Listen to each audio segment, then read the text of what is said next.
In this lesson, we are going to look at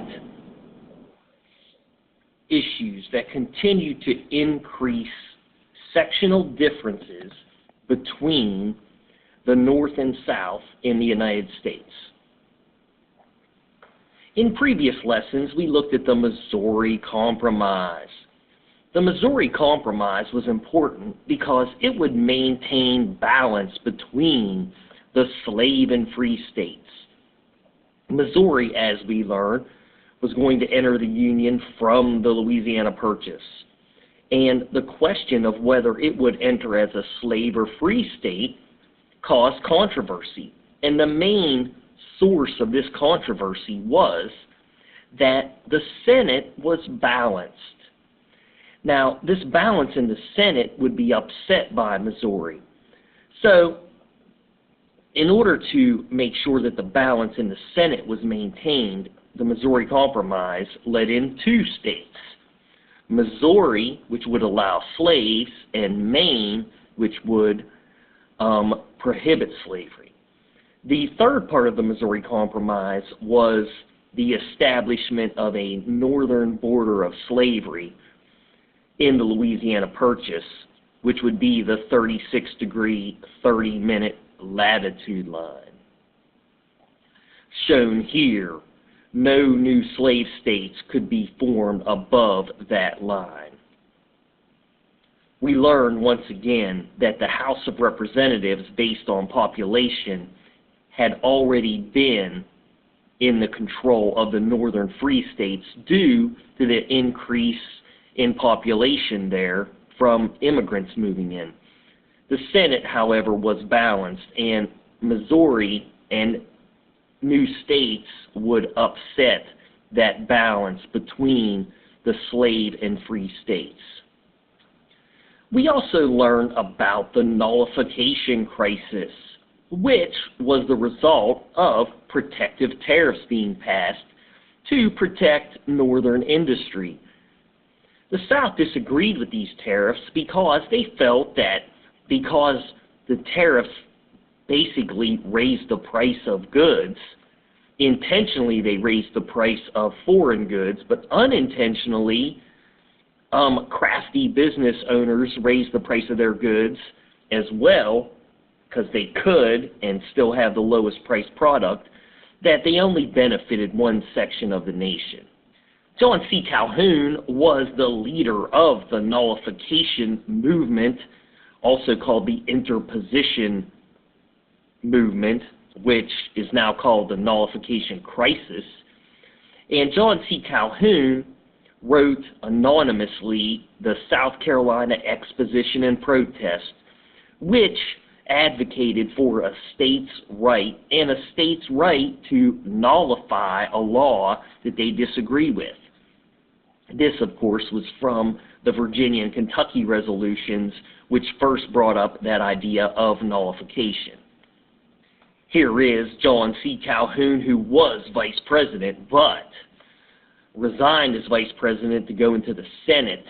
Of course, he had to be elected, but easily was, and fight for states' rights and nullification. Prior to this, we were introduced to John C. Calhoun as the war hawk. The nullification crisis resulted in South Carolina being split into two political parties, the nullifiers and the unionists. The nullifiers won control and, like John C. Calhoun, believed that states should be able to nullify a law through a special state convention. However, this was overriding the Supreme Court, whose job it is to decide whether an act of Congress was unconstitutional. Andrew Jackson and the Democratic-Republican majority House and Senate passed a force bill because they felt South Carolina was flouting federal law. The force bill never put into effect because Congress lowered the tariff, which South Carolina then stated that they repeal nullification of it. And then, to further emphasize that South Carolina believes they should be able to nullify federal law, they said, oh yeah, we nullify that force bill of yours. The nullification crisis would give way to the belief in secession theory, which is the idea that states can leave the Union. And under the nullification or states' rights doctrine, also known as the compact theory, is believed that states should be able to leave the Union due to the fact that they chose to be part of the Union. The lesson today begins with this area right here, which is known as the Mexican Cession. Now, we know the importance of balance in the Senate, and you could track the admission of new states to the Union, and balance was maintained by allowing different states to enter at the same time, one free, one slave, around 1836, 1837. Free, slave, or slave, whoa, that must have been free. So we had a couple free, but it looked like we had a slave down here too. So anyway, this balance was maintained. However, the Mexican War and the resulting states from this would result in the Mexican Cession. And the Mexican Cession would continue to raise questions about the balance between the slave and free states in the United States. The first state from the Mexican Cession to apply for statehood was California. Now, California, previously a Spanish colony, then become part of Mexico, they wanted to be what's called free soil. They did not want slave owners to come to California. And why they didn't want slave owners to come to California was because of what California is famous for today. Because in 1849, this shiny metal was discovered there, and groups of people flocked to California hoping to make it rich. Yes, gold being discovered in 1849 in California caused many prospectors to travel there, paying for gold, and try to make it rich by finding this precious metal in California. Now, these people that were there working hard to find this really saw a threat if South Carolina were to allow slavery, because they saw that slave owners may come here and use their slaves to mine gold. And these slave owners could extract a great amount of gold from the California creeks and rivers and limit the amount that these poor people that come over here were trying to get. So Californians want it to be a free state because they don't want slave owners to use their slaves to mine gold. However, as has been said before, the Senate is balanced. There is an equal amount of slave and free states make the Senate balanced. So a compromise would be needed. And the compromise that let California in would be called the Compromise of 1850. Before we learn about the Compromise of 1850, let's take a look at some of the notes from the PowerPoint. So, the Compromise of 1850 would allow California into the state. However, as has been said before, the continued expansion as a result of the Mexican War led to further controversy over the expansion of slavery, which, of course, like all disagreements between the North and South, would increase sectionalism.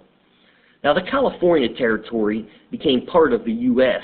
through the treaty that ended the Mexican War. And after the discovery of gold in 1849, people flocked to California.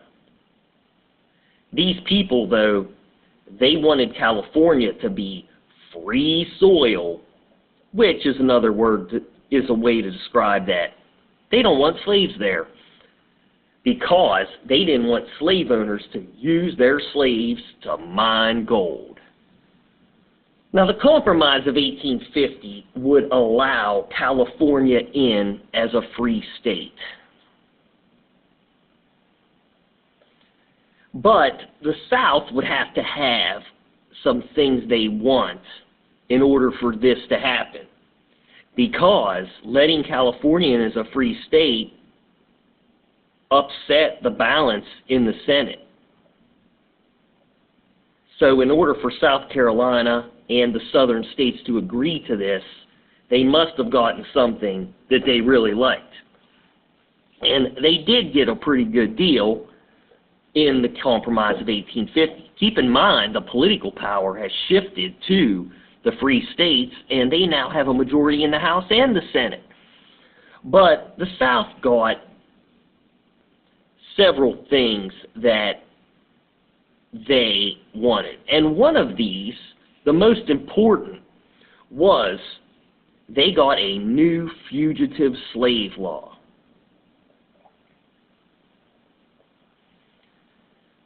Now, as has been mentioned before, even though the North outlawed slavery, because slaves were considered property, they were,